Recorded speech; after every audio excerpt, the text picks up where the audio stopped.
Welcome to the Scholars Chair. In the Scholars Chair is educator and author Dr. Safi Kaskas. Our focus topic is celebrating the ethical teachings that bridge Islam and Christianity.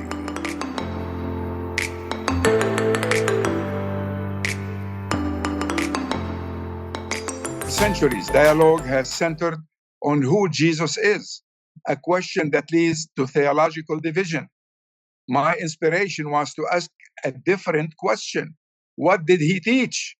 When we listen to his ethical teachings on love, justice, mercy, and humility, we find they are not foreign to Muslims. They are celebrated and affirmed by the Quran. The shared ethical ground isn't just communality, it is a solid bridge upon which Muslims and Christians can actually meet and walk together. The title celebrates that bridge. Yes. What is the Islamic support for respect for Jesus? Tell us the Quranic support. Sure. Indeed. Actually, the Quran's respect for Jesus is explicit and profound. He is given unique honored titles. He is the Messiah, the only Messiah mentioned in the Quran. A word from God, kalimatuhu, who is Allah, and a spirit from him. Him is Allah, a spirit from Allah. An entire chapter is named after his mother, Mary. It recounts his miraculous birth, his miracles by God's permission, like healing the blind and raising the dead, and his ascension to heaven at the end of his earthly life. Critically, the Quran commands Muslims to believe in the revelation given to Jesus. So this isn't a vague respect. It is a doctrinal requirement to honor him as one of the greatest messengers of God. You wrote in your introduction to the book that we received online. I want to find out that, and you wrote about the work of translating the Quran from Arabic to English, and I quote here at this point: "Attempt to listen to its voice." That's what you're experiencing with modern ears to hear Yes. timeless message in the language of our age, the language of consciousness, Yes. responsibility, and interconnected purpose. Please explain. Yes. Brother Khalil, let me be very frank with you. I seriously started working on the Quran translation in the post 9/11 era. Basically, because I believe that the American youth who use critical thinking are smart enough. If they read the Quran for themselves, they will know what the Quran teaches. I wanted them to understand the Quran the way I understand it. So I decided to do a translation in a high school level English, in simple English, so everybody will understand it. And this is how we started. But the translation work started also from a question. That's the reason I use that language I use. How does the eternal Quran speak to a modern mind shaped by psychology, science, and system thinking? Yeah. We're in the 21st century right now, and I need to speak when I translate the Quran a 21st century language using 21st century terminology. I sought to move beyond just translating words to translating concepts. For example, the term ruh, often translated as spirit, and totally misunderstood by the majority of people around the world. I understand it today as the divine consciousness program, the source of knowledge, conscious and life from God. This isn't changing the message. It's using contemporary language about consciousness and interconnected system to help a new generation grasp its timeless truth about human responsibility before the Creator. In other words, I'm saying the word ruh, as used in the Quran, always mean knowledge from our Creator to humanity throughout the Quran. the word ruh, translated as spirit, always have that meaning. Always mean to us knowledge received from God. Interesting. This is the kind of language I use. Yes, I found it interesting. You also wrote after you did this research and study and translation of the Quran, you said that the figure of Jesus emerged with startling clarity, not as a foreign prophet, but as a central, beloved, and powerfully described sign of God's power and mercy. How then the question is, how is Jesus a sign of God's power and mercy? Well, God, the Quran tells me, is able to do whatever he wants. Yes. So Jesus is the ultimate sign of God's power because his very existence, born of a virgin, speaking from the cradle, healing the sick, creating birds from mud, Yeah. raising the dead, demonstrates that God's creative command, be, kun, can operate outside the laws of nature as we know them on planet Earth. He is a sign of God's mercy because his entire mission was one of compassion. He came to heal the broken-hearted, restore the outcast, and proclaim God news to all. In the Quranic narrative, he is a mercy, rahmah, to his followers as a living example of God's compassionate intervention in human history. Interesting. What are the ethical teachings of Jesus and Muslims that Muslims and Christians share? What are those ethical teachings that you were talking about? Sure, there are plenty of them. We share the entire core of his moral framework. It begins with the two greatest commandments: to love God with all your heart, mind, and soul, and all your strength, and to love your neighbor as yourself. This is both in the Major Bible and the Quran.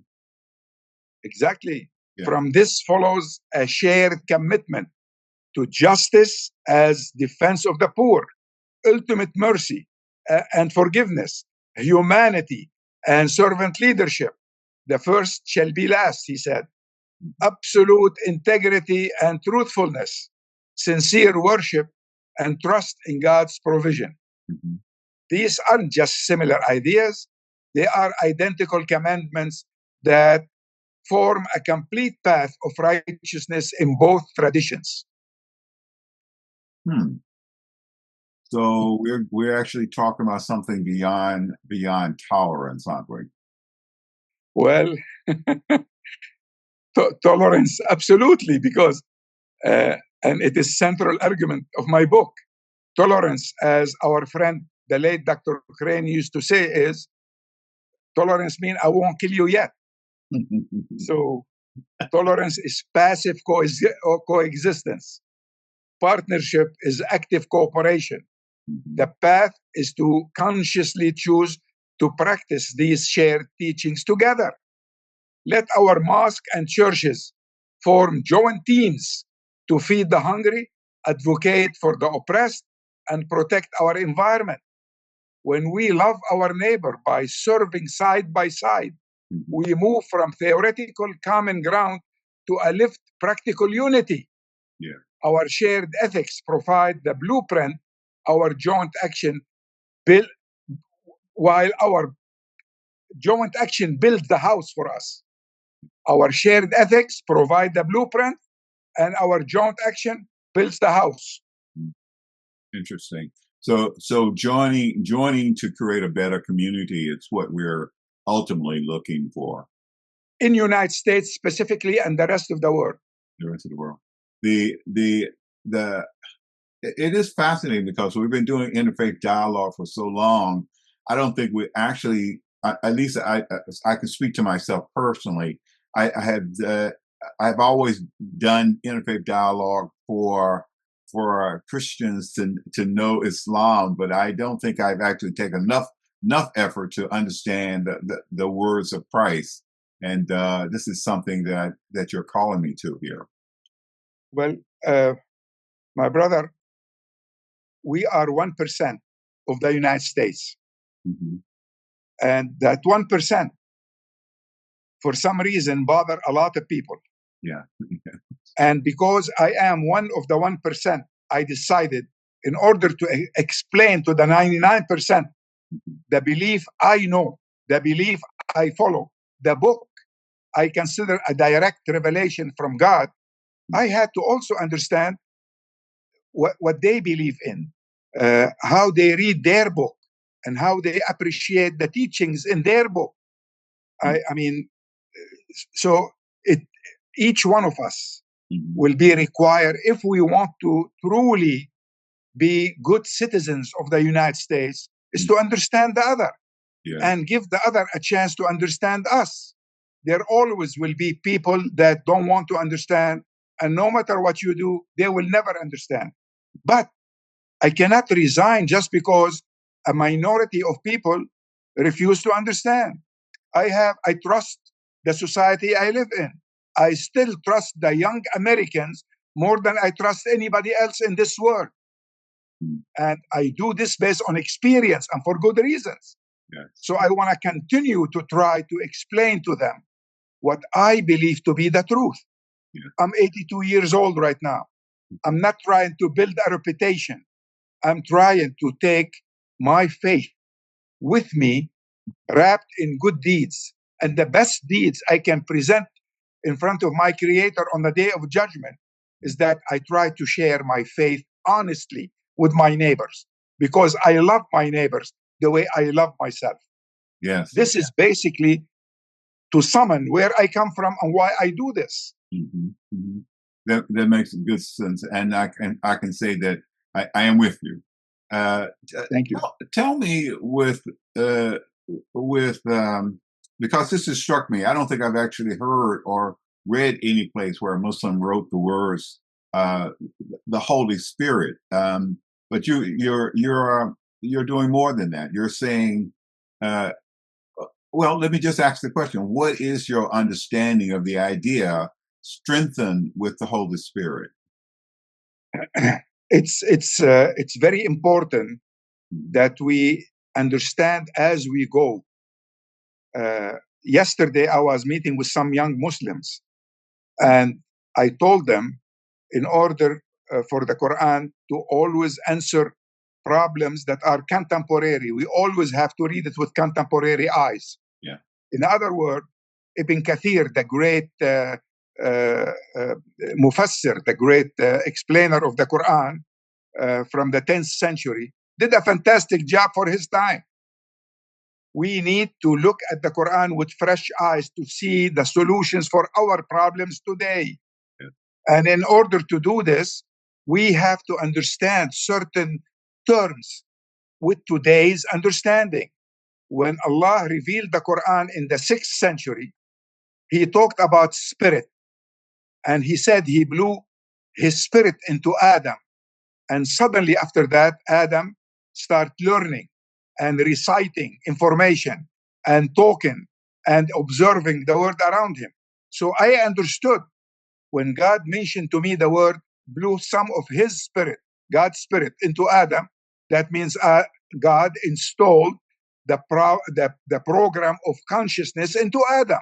So the body was the hardware, and the breath of God was the software that immediately allowed Adam to look around, understand that he has an existence outside everything else that's around him. He's independent, and he's able to look around, observe, understand, and communicate.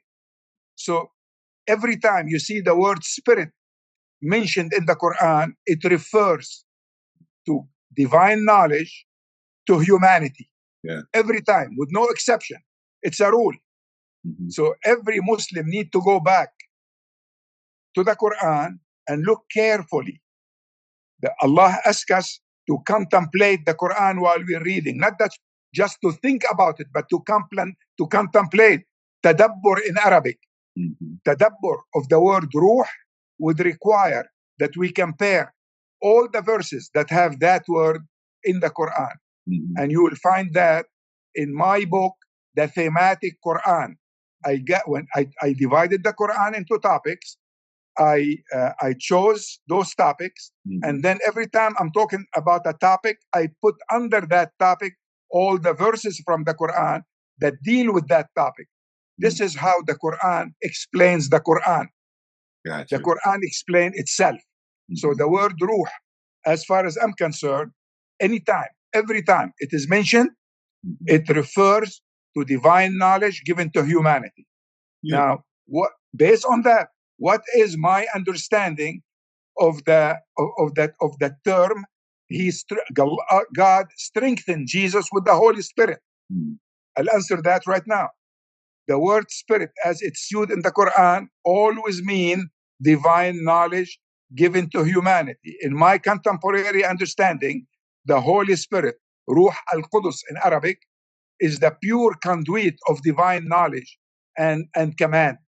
For Jesus to be strengthened with it from birth means his human consciousness was in a state of perfect, uninterrupted alignment with God's will and knowledge. It was the ultimate human receptivity to the divine ruh, the divine knowledge, the divine consciousness blown into him. This unique empowerment is why his teachings carry such authority and his life manifests such miraculous signs. He was a human being operating at the fullest potential of divine consciousness alignment. This is who Jesus was. That's what the Holy Spirit was. Muslim usually quote the verse of the Quran that God created humans and jinn, two species, specifically to worship him. Actually, I don't think God needs our worship. So we need to think about worship him and try to understand it in a 21st century light. Yes. What does worship him means? Worshiping him means to love him the same way he loved us. God created me specifically, not by accident. He meant to specifically create me out of love, who I am, and what I was created to accomplish. To worship him means to love him back in the same way he loved me, without any limits. So based on that worship express itself with our devotion to our Creator by loving him more than I love my family, my children, my wealth, anything in this world. He's beyond that. He's above that. And my love for him, like his love for me, has no limits. Interesting. The idea of human purpose placed on you have talked quite a bit about our purpose on this earth. Can you talk about that in support of what you just said? Yes. Basically, see, a lot of us live their life on automatic control. They don't. I mean, as if life is to just go through it without a purpose. Yeah. And that kind of life is useless. I believe we are on planet Earth, which is a planet around the sun, which is a star in the Milky Way that has millions of other stars, and yet each one of us feel important. Yeah. Instead of being lost in this huge universe, each one of us think he's the center of the universe. Actually, what makes me important, what makes you important, what makes any of us feel important is the fact that we are able to think, what we are able to try to understand where we are in this universe and to understand its vastness. And because God gave us consciousness, we feel a holy connection. We always see that some Western philosophers say God is an idea that a human being created. Well, actually, it's part of the program I mentioned to you earlier about God blowing His Spirit into Adam. Part of that Spirit that was blown into Adam, it's so a connection that I will always feel between me on this small planet in this huge universe and the Creator. Yes. He's telling me, I love you, and I'm telling him, I love you back because you loved me first. The Quran specifically say in Surah Al-Hijr, number 15, verse 29. So when I have fashioned him completely and breathed into him of my spirit, he's telling the angel, fall down to him in prostration. In Surah As-Sajda, verse 9, Allah is saying, then he proportioned him. He's telling us about his creation of Adam. Then he proportioned him and breathed into him of his spirit. Yeah. And he made for you hearing, sights, and hearts. Little are you grateful. Why does he say hearing, sights, and heart? Why didn't he say and a brain, for instance? It's because the heart contains all the rest. It's encompassing everything else that we have other than hearing and sights. It's encompassing term. Our heart is who we are, is how we know, is how we feel. For instance, when I see another human being who is in pain or something, I don't think with my brain about his hurt. I think with my heart about it. So my compassion, that's part of the program of consciousness that I receive from God, uh, will tell me that I should feel empathy with another human being. So this is basically it. Yes. Allah created us and gave us all these qualities so we can recognize Him and His love and try to imitate Him by loving other human beings. God. All human beings. God. All of them. The believing and the non-believing. Yeah. By loving the non-believing, I'm praying that they will believe, because I want to share with them the great gifts from God that He gave me that I feel today. Yes. You have opened up a very interesting topic, and I want to ask the question: do you understand relationship between the gospel and the Quran? And I should ask you, how do you understand this relationship between the gospel and the Quran? Well, I basically try to go to each one and try to compare the teachings in each one. Mm-hmm. And by doing so, I mean, I did it in my book, the Quran, with the references to the Bible. Yes. Anytime I saw a verse in the Bible that have similar meaning in the Quran, I placed it there in the footnotes to that verse from the Quran. Yes. So, I mean, it's a long process, and I want everybody to be involved in it. And all they have to do is take a look at my book. Yeah. I made it all available for them to reach. Yes. So yeah. They can easily go and review what's common between the gospel and the Quran, But personally, when I read the gospel, I focus on Jesus' teaching and nothing else, because this is, to me, Jesus is the gospel.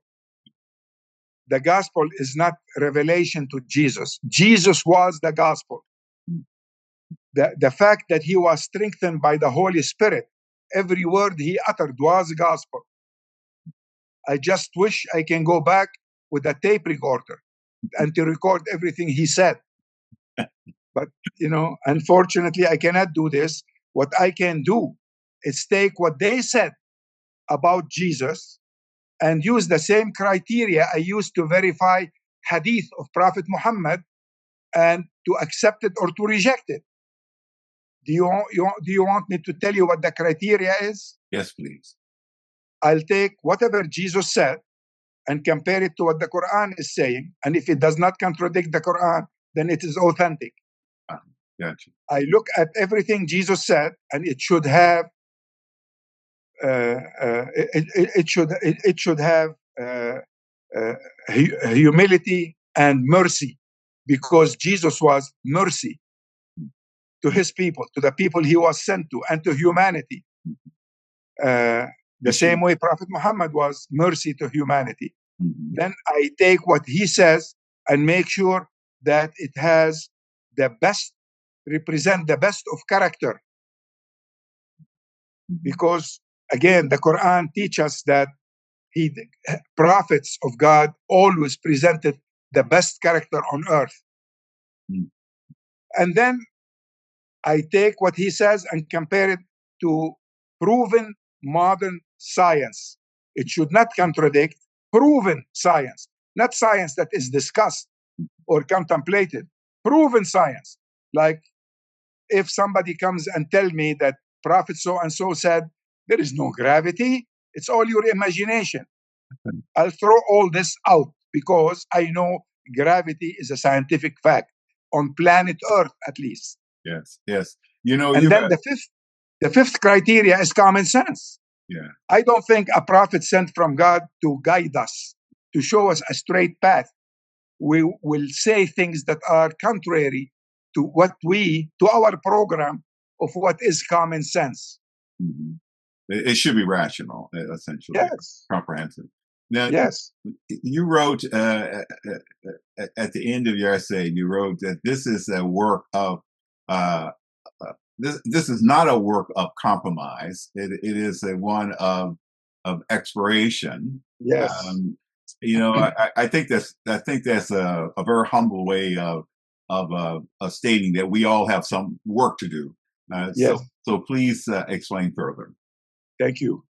When I say this is not a work of compromise, but of exploration, I mean that the book does not attempt to dilute or reduce the distinctiveness of either the Quranic or gospel traditions. I'm not trying to reduce those and try to overlook differences. It's not about finding the lowest common denominator or smoothing over differences. Rather, it is about exploring the profound resonances and shared ethical vision that emerge when we place these traditions side by side.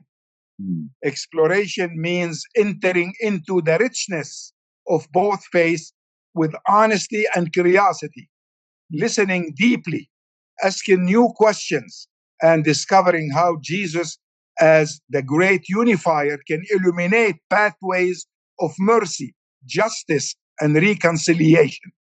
It is about uncovering possibilities that already exist within the text and histories, rather than forcing agreement.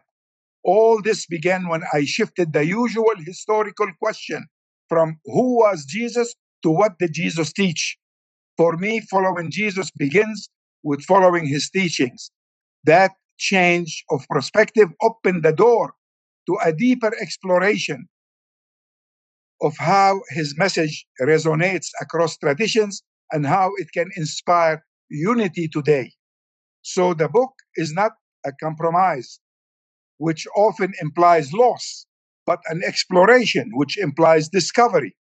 It invites readers to see how both traditions can remain fully themselves while still contributing to a larger vision of unity and healing. I like to make a final call to our communities, if you don't mind. Go right ahead. My call to both communities is to move from dialogue to alliance. We have spent enough time discussing our differences. Let us now invest our energy in a shared project, building communities that reflect the justice, mercy, and love commanded by the teacher we both honor. Let this book be a tool and an invitation to start that work together today. Thank you very much.